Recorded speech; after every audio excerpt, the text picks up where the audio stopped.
नमस्कार. आपल्या गणेश शिरसाट या यूट्यूब चॅनलमध्ये तुमचं सर्वांचं स्वागत आहे.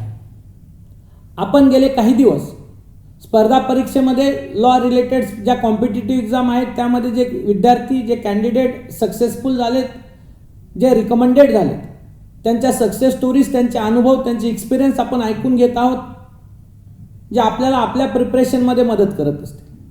आत्ताच काही दिवसापूर्वी सहाय्यक सरकारी अभियोक्ता म्हणजे असिस्टंट पब्लिक प्रॉसिक्युटर या एक्झामचा फायनल लिस्ट आली, फायनल रिझल्ट आला.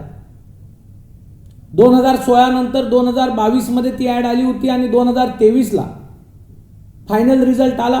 547 जागांकरता घेतलेल्या या परीक्षेमध्ये 531 विद्यार्थी रिकमेंडेड झाले. त्या रिकमेंडेड विद्यार्थ्यांपैकी आज महाराष्ट्रामध्ये पहिली आलेली पूजा काळे ही आपल्याकडे आलेली आहे. आपण आज तिच्याकडनं तिचा प्रवास, तिचा अनुभव, तिची प्रिपरेशनची स्ट्रॅटेजी कशी होती, ती या परीक्षेकडे कशी वळली आणि तिचा अभ्यास कसा होता आणि त्याच्या मेथड्स काय होत्या हे जाणून घेण्याचा प्रयत्न करूयात. पूजा, सर्वात प्रथम तुझे आपल्या या चॅनलमध्ये खूप खूप स्वागत. सगळ्यात पहिला तर आम्हाला तुझी जी जर्नी आहे, तुझा जो प्रवास आहे, म्हणजे तुझं शिक्षण कुठनं झालं, तू प्रॉपर मूळ गाव तुझं कुठलं आहे, तुझ्याविषयी आम्हाला थोडं जाणून घ्यायचं आहे. नमस्कार.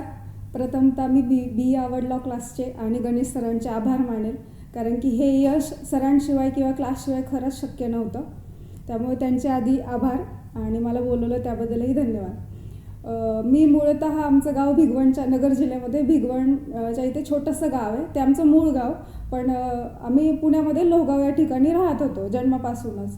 तिथे माझी 10वी 12वी लोहगावमध्येच झाली. 12वी मी आर्ट्सने केली आणि त्यानंतर मी YC लॉ कॉलेजमध्ये BSL LLB 5 वर्षाचं केलं. माझी 12वी 2019ला झाली आणि माझं LLB जे आहे ते माझं 2014ला झालं.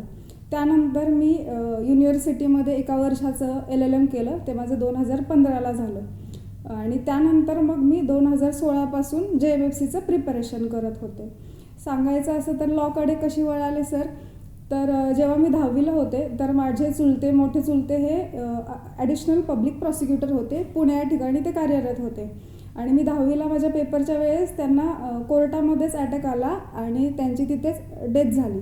त्यानंतर मग मी असं ठरवलं की नाही आता आपल्याला पण याच क्षेत्रात चांगलं काहीतरी काम करायचं आहे, लॉमध्येच चांगलं काहीतरी काम करायचं आहे, म्हणून मग मी लॉकडे वळाले.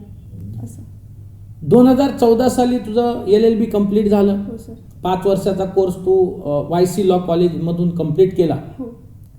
2009 साली तुझं 12वी कंप्लीट झालं आणि 2015ला तू पुणे युनिव्हर्सिटीमधनं LLM केलं. त्यानंतर मग तू काही काळ ज्युडिशियल सर्व्हिसेसचाही अभ्यास करत होती, प्रिपरेशन करत होती.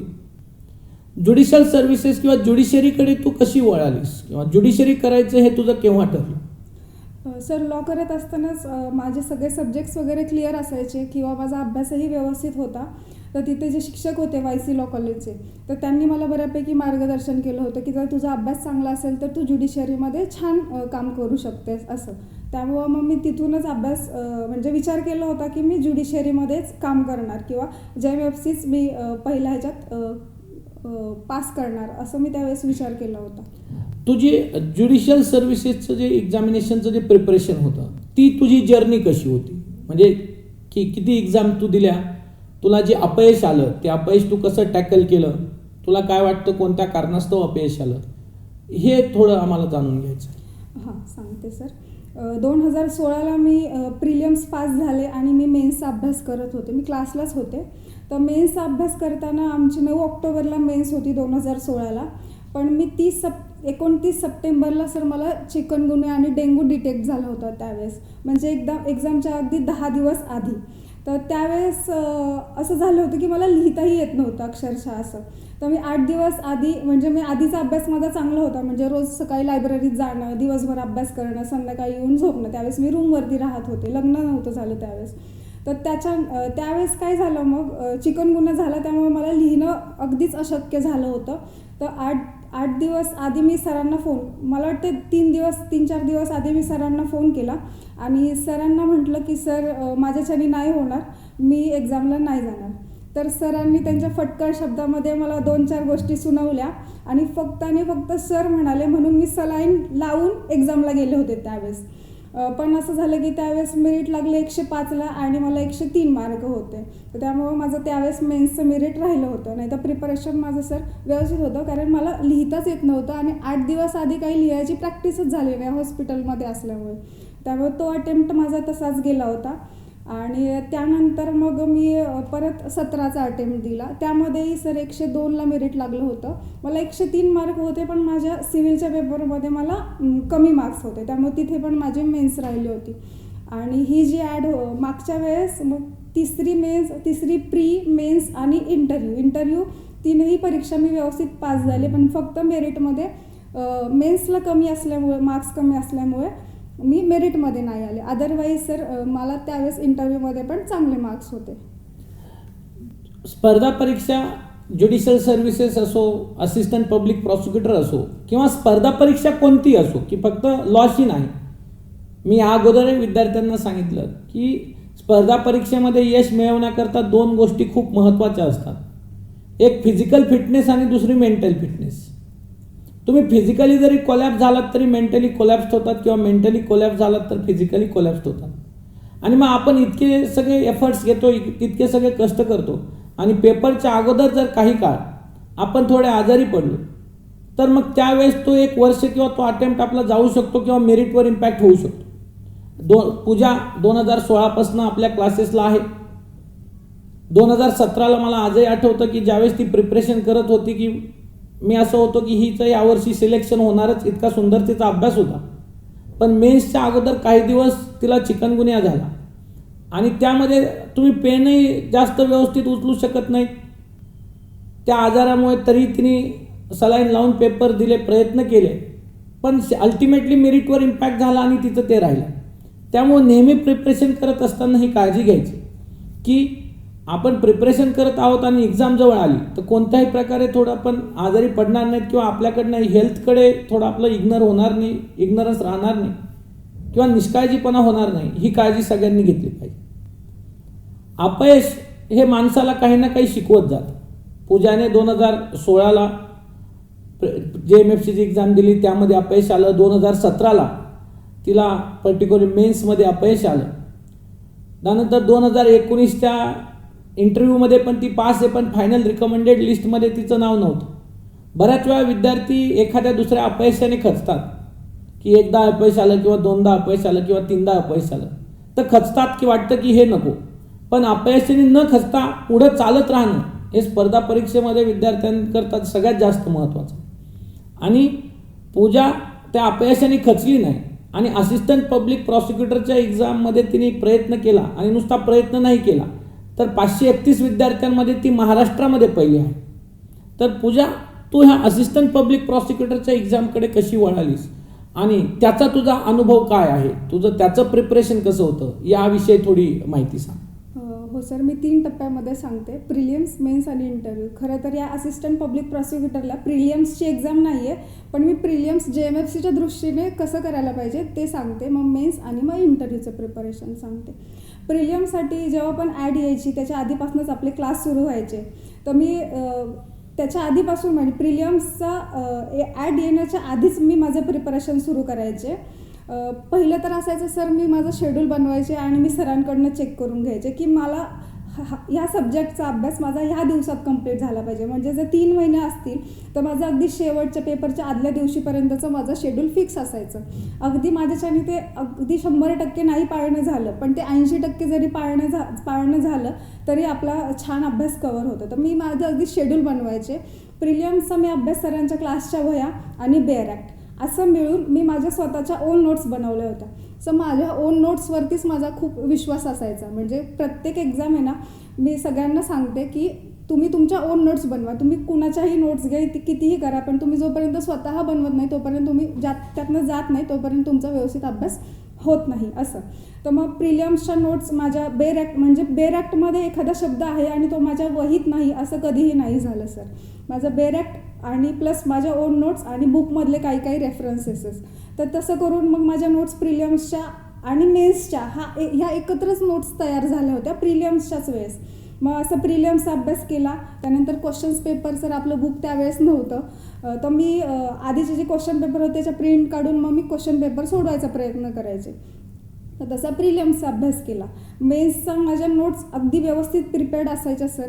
म्हणजे क्लासमध्ये शिकवताना ज्या ज्या गोष्टी सर सांगायचे महत्त्वाच्या आहेत ती प्रत्येक गोष्ट माझ्या वहीमध्ये असायची. क्लासच्या वहीत तर असायची, पण माझ्या नोट्समध्ये पण असायची. म्हणजे अगदी एखादी केस लॉ असेल, त्याचं जजमेंट असेल, सर काय बोलत आहेत ते सगळं माझ्या वहीमध्ये तसंच्या तसं असायचं. त्याने एक फरक पडतो, आपल्याला आपले कन्सेप्ट क्लिअर राहतात आणि परत 8 दिवसांनी आपण ती वही वाचायला गेलो तर ते बरोबर आपल्याला रिकलेक्ट होतं की नाही हे असंच आहे, हे जजमेंटमध्ये असंच आहे, हे जस्टिस असंच आहे, मग ह्या जस्टिसने हे म्हटलं आहे, असं ते आपल्याला व्यवस्थित रिकलेक्ट होतं. तर मेन्सचा माझं असंच प्रिपरेशन होतं. आणि मेन्सला जजमेंट आणि एसेला खूप फोकस करावा लागतो. JMFCला इकडे होतं सर आपल्याला असिस्टंट पब्लिक प्रॉसिक्युटरला आपल्याला होतं अपील प्रपोजल होतं लिहायचं आणि एसे होता. तर ते मी सुरुवातीपासूनच एसे 8 दिवसाला एक एसे किंवा अपील प्रपोजल कसं तयार करायचं हे मी सुरुवातीपासूनच त्याचं प्रिपरेशन चालू ठेवलं होतं. त्याचा मला फायदा असा झाला की एक्झाममध्ये अपील आलं किंवा एसे आला ओळखीचा तर ते मला लिहायला फार सोपं गेलं आणि त्याने एक वेगळा कॉन्फिडन्स माझा पेपर लिहिताना वाढला की नाही हे आपल्याला येतं आहे किंवा हे आपलं झालं आहे.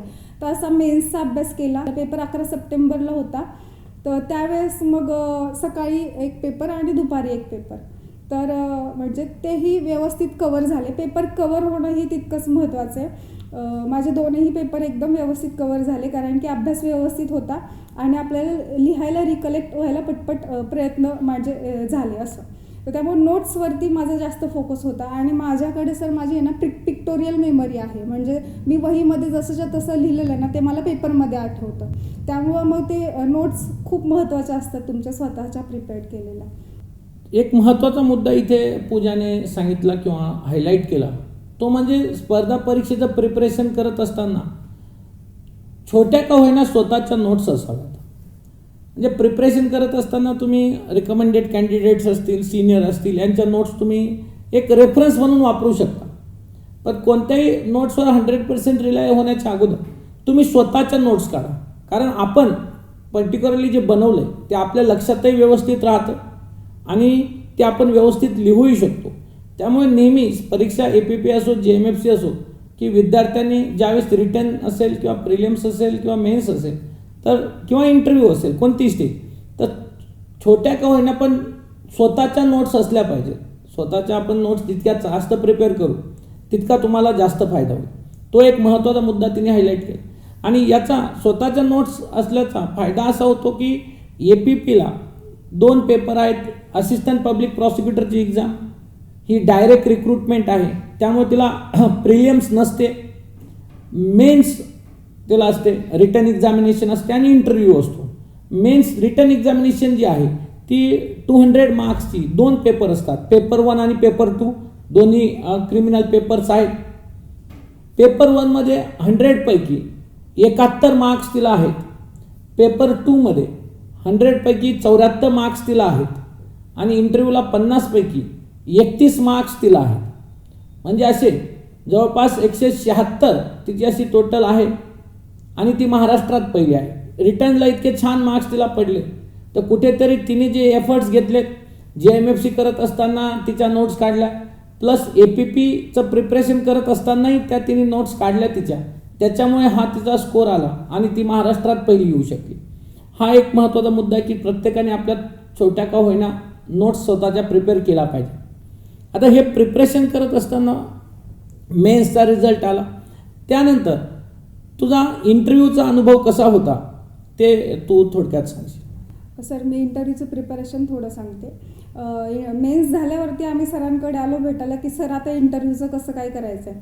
तर सर म्हटले तुम्ही कोर्टात जावा कारण याला एलिजिबिलिटी क्रायटेरियाच होता की 5 वर्ष तुमची प्रॅक्टिस दिसली पाहिजे आणि तुम्हाला ती उत्तरं इंटरव्ह्यूमध्ये सांगता आली पाहिजे.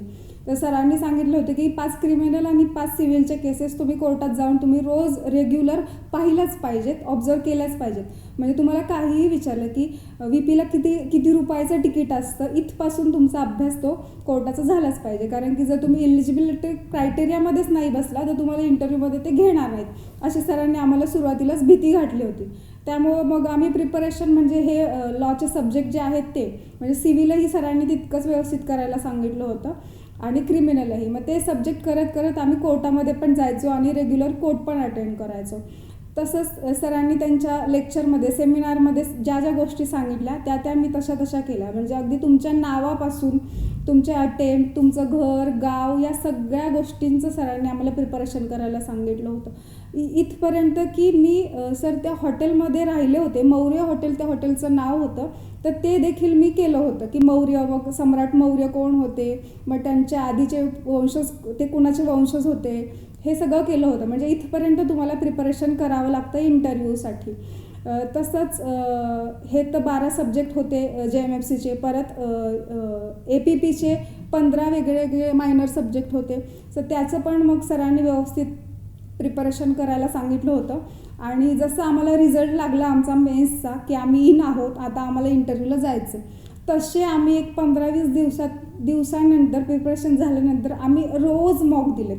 म्हणजे 15 मॉक माझे झाले असतील सरांकडे. म्हणजे रोज 2-4 दिवसातनं तरी सर आम्ही मॉक द्यायचो. त्या मॉकचा फायदा म्हणजे मी सुरुवातीला भ्यायचे की माझा अभ्यास नाही झाला तर सर काय बोलतील, तर ती भीती माझी नंतर निघून गेली. मी जेव्हा पहिला मॉक दिला त्यावेळेस कळालं की मला अजून किती प्रिपरेशन करायचं आहे आणि अजून माझं किती राहिलं आहे आणि माझं कुठले पॉईंट स्ट्रॉंग आहेत, तर ते मॉक दिल्यानंतर कळालं. तर ते मॉकचा खूप फायदा झाला. सर मॉकची इतकी छान तयारी करून देतात की एकही क्वेश्चन तुमचं सुटत नाही किंवा MPSC पॅनल काय विचारू शकता आणि काय नाही हे सर सगळं इथं इंटरव्ह्यूमध्ये मॉकमध्ये सर कवर करून घेतात. त्यामुळे इंटरव्ह्यूचं प्रिपरेशन अशा पद्धतीने करायचं की एकही क्वेश्चन आपला सुटला नाही पाहिजे. सरांकडे मी मॉकला यायचे तर सर अगदी सुरुवातीपासून म्हणजे नावापासून ते माझ्या गावापासून माझं प्रिपरेशन सरांनी करून घेतलं आहे मॉकचं. इंटरव्ह्यूचं प्रिपरेशन करत असताना सगळ्यात महत्त्वाचं आहे 2015 साली पर्टिक्युलरली तिचं LLM कंप्लीट झालं. त्यानंतर JMFC करत असताना बऱ्याच वेळेला JMFC किंवा APP करत असताना एक फर्स्ट अटेम्प्ट जो असतो तो आपण एक फुल टाईम करतो, पण नंतरचे जे अटेम्प्ट्स आहेत आपण बऱ्यापैकी प्रॅक्टिस करतो आणि आपल्याला वेळ मिळतो. कोर्टात गेलो केस पाहत प्रॅक्टिस करतच आपण प्रिपरेशन करतो. तसं तिन्ही 2016पासून प्रॅक्टिस करत प्रिपरेशन केलं. आता प्रॅक्टिस करत तुम्ही ज्यावेळेस प्रिपरेशन करता आणि इंटरव्ह्यूच्या स्टेजला येता तर तुम्ही भरपूर सगळ्या केसेस पाहिलेल्या असतात आणि मग एक्झॅक्टली आता पॅनल आपल्याला विचारू शकतो कोणत्या केसेस पाहिल्यात, तर आपण एवढ्या सगळ्या केसेस पाहिलेल्या असतात त्यात आपल्याला एक कन्फर्म माहिती पाहिजे की आपण अगोदर ठरवून गेलो पाहिजेत की ह्या 4-5 प्रकारच्या सिव्हिल किंवा क्रिमिनलच्या केसेस आपण सांगण्याचा प्रयत्न करूयात.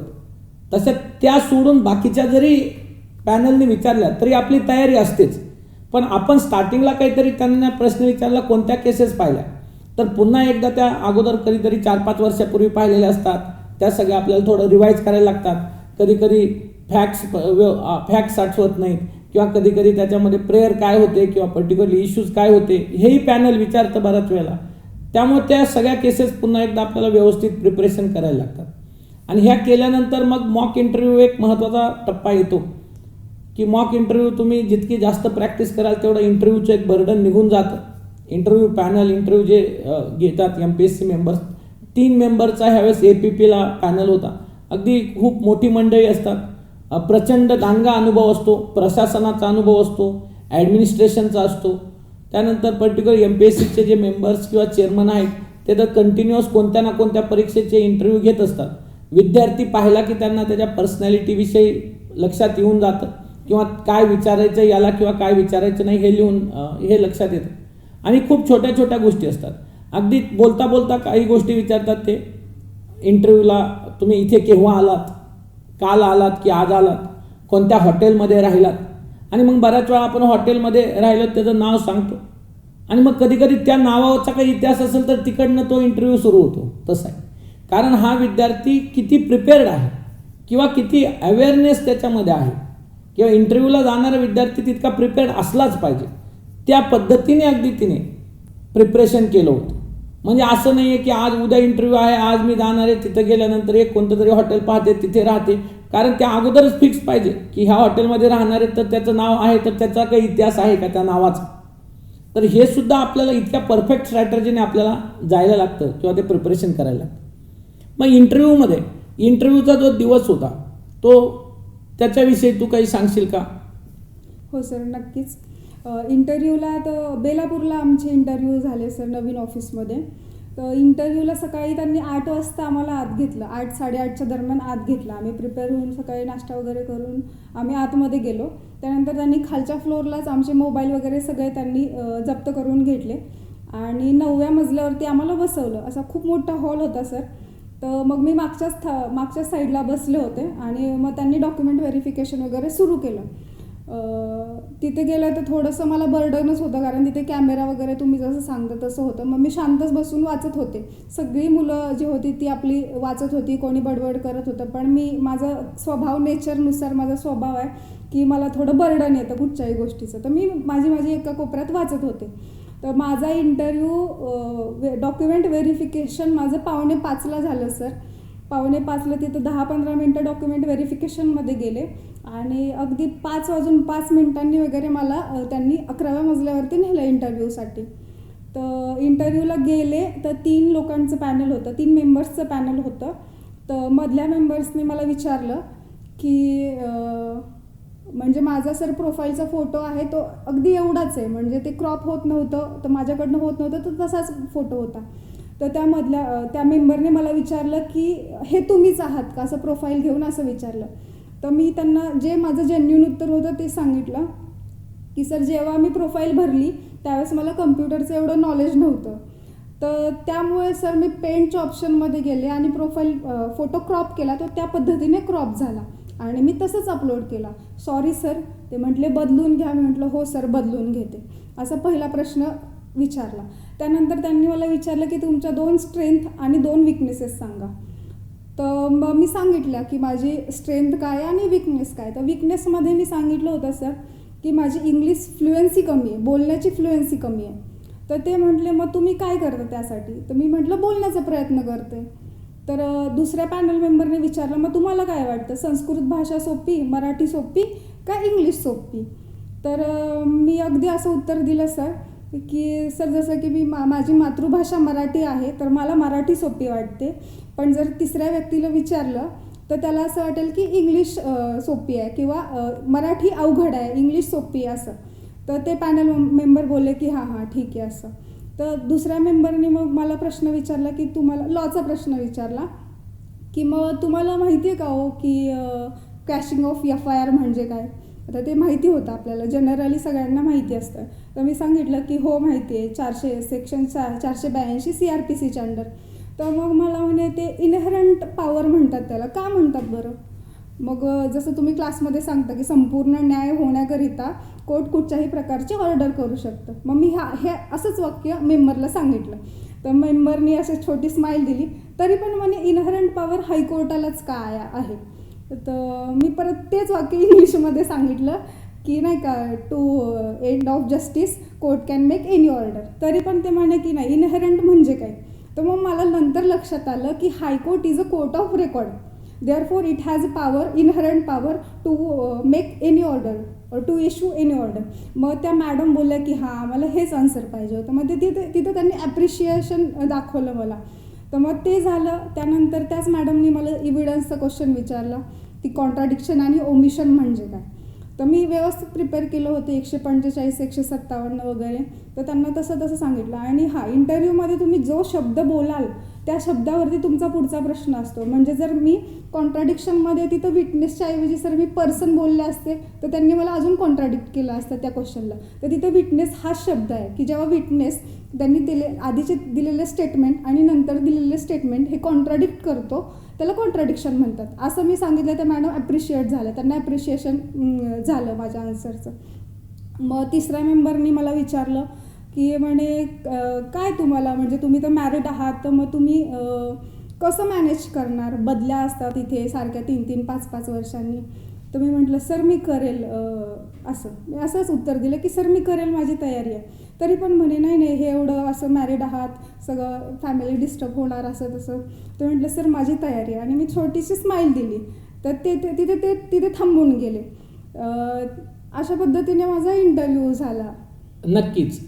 एक महत्त्वाचा प्रश्न येते, जेव्हापासून आपण हे थोडं इंटरव्ह्यू एक्सपिरियन्स किंवा रिकमेंडेड कॅन्डिडेटचे इंटरव्ह्यू घेत आहोत आणि एक सक्सेस स्टोरी म्हणून आपण ते यूट्यूबला पब्लिश करत आहोत, अपलोड करत आहोत, तर खूप मुलींचे मेसेज पाहायला मिळाले, मॅरिड मुलींची, की मॅरिड असताना मॅरेज फॅमिली साहजिकच आहे, फॅमिली प्रायोरिटी असते, पण फॅमिली आणि करिअर हे दोन्ही कसं बॅलन्स करायचं किंवा कसं केलं.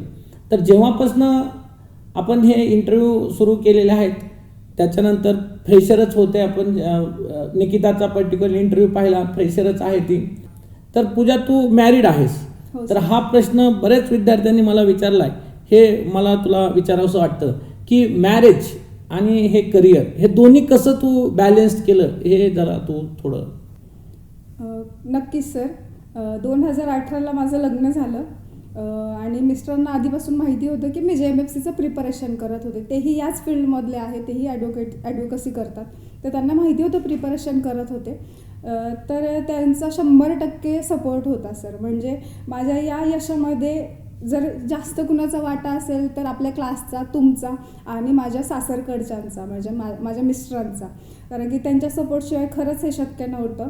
आणि बरं असंही नव्हतं की मला लग्न झालं तर माझ्या घरच्या जबाबदाऱ्या सोडून फक्तच अभ्यास करायचा होता, असंही नव्हतं. घरातलं सगळं व्यवस्थित सांभाळूनच अभ्यास करायचा होता, कारण की लग्न झालं होतं. तर त्याला एक्सक्यूज कुठेच नव्हतं सर. म्हणजे असं असायचं की सकाळी 5 वाजता उठायचं, स्वयंपाक करायचा, सगळ्यांचे डबे करायचे, मग 8 वाजता लायब्ररीत जायचं, किंवा क्लास असेल तर क्लासला यायचं, क्लास झाला मग पुन्हा लायब्ररीत जायचं, आणि तिथून मग आम्ही 9-10 वाजता संध्याकाळी घरी जायचो. मग तिथून घरी गेल्यावर पण पुन्हा स्वयंपाक करणं, जेवणं खावणं करून झोपायचं, आणि रोजचं रुटीन असंच असायचं सर माझं. पण एवढं सांगते की विशाल सरांच्या सपोर्टशिवाय हे खरंच शक्य नव्हतं. आणि ह्या अख्ख्या प्रवासामध्ये सर, म्हणजे मॅरिड मुलींना तर मला हेच सांगायचं आहे की तुम्हाला तुमची स्वप्न आहेत तर ती तुम्हालाच पूर्ण करायची असतात, तुम्हालाच झगडायचं असतं त्या गोष्टींसाठी.